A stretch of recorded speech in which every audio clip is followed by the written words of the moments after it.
Hola clase, ¿cómo están? Hoy vamos a aprender sobre la estructura 2 del capítulo 12, el medio ambiente. Comencemos. The subjunctive with verbs or expressions of doubt and uncertainty and adjective clauses. Okay, let's start with the latter. So an adjective clause is a type of dependent clause to describe a noun in the sentence. Let's look at the following example. Tengo un libro que explica la gramática muy bien. Can you find the adjective clause in this sentence? That's right. Que explica la gramática muy bien is the adjective clause because it's describing the book. Now, when do you use the subjunctive with these clauses? When you're describing hypothetical people, places, things, or conditions, or when they do not believe that they exist at all, this is when you will use the subjunctive. Let's look at an example.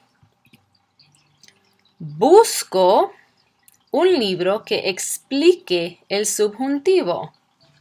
I am looking for a book that explains the subjunctive. So we don't know if this book exists, right? And that is why we use the subjunctive after que in this sentence. In the previous sentence, tengo un libro, we know it exists because I have it.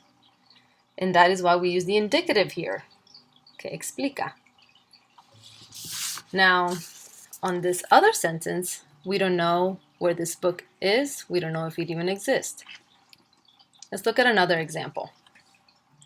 Quiero vivir en una ciudad que sea tan bonita como Golfito. This is an example from your book. This is the ideal place for this lady to live. She doesn't know, though, if this city even exists. And so that is why we use the subjunctive after que. See? Sea. All right. Okay. A personal. So remember, the personal A is used when we're referring to a specific person. Busco al médico que trabaja en esta oficina. Don't forget that al is a contraction. It's a plus el. It makes al. Busco al médico que trabaja en esta oficina. I am looking for the doctor who works in this office. So there is a doctor that works there. It exists. This person exists. The personal A is not used when referring to an indefinite or hypothetical person. Necesito un médico que sepa lo que hace. I need a doctor who knows what he's doing. And then finally, we use the personal A before nadie, alguien, ninguno, or alguno, when they refer to a person who is in the direct object of the verb, even though, by definition, they can refer to non-existent or non-specific people. So this is the only time you will use a when you don't have a definite person. No he visto a nadie que cante tan bien como Roberta. I have not seen anyone who can sing as well as Roberta. ¿Conoces a algún profesor que no tenga clases los viernes? Do you know any professor who does not have class on Fridays? Muy bien. Now, if you need a break, you can go ahead and pause. Next, we're going to talk about doubts and uncertainty. Let's begin. The subjunctive with verbs of expressions of doubt and uncertainty.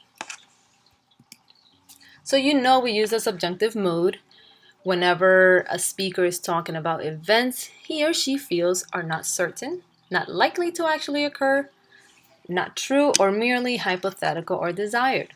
So one of the main uses of the subjunctive is following expressions of doubt, disbelief, or denial, when the subject of the subordinate clause is different from the subject in the main clause.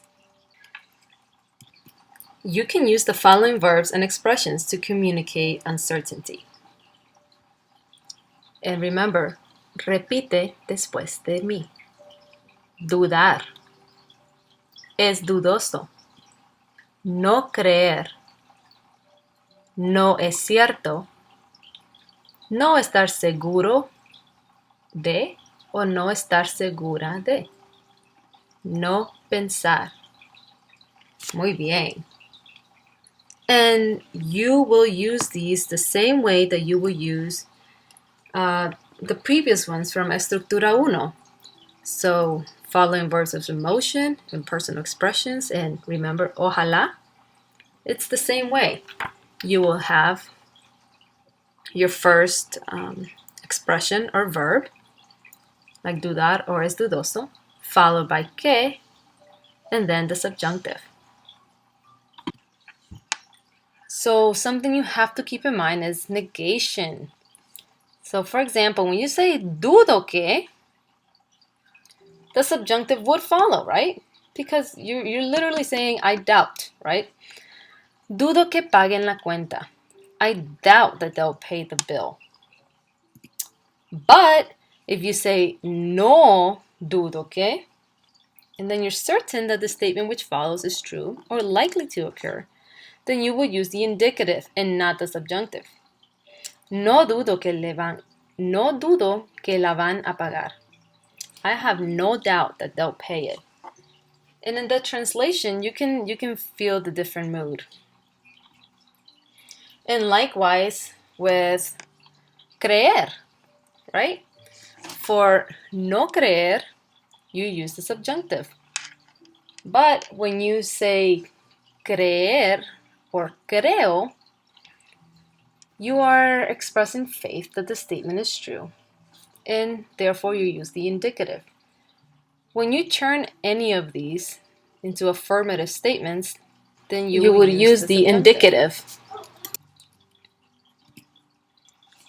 And remember, weirdo. So this is the D, doubt or desires. Anytime you have weirdo verb plus que, you would need the subjunctive mood. Okay, clase, that is all for today. We'll see you on the next slide to review it all. A repasar. Adiós.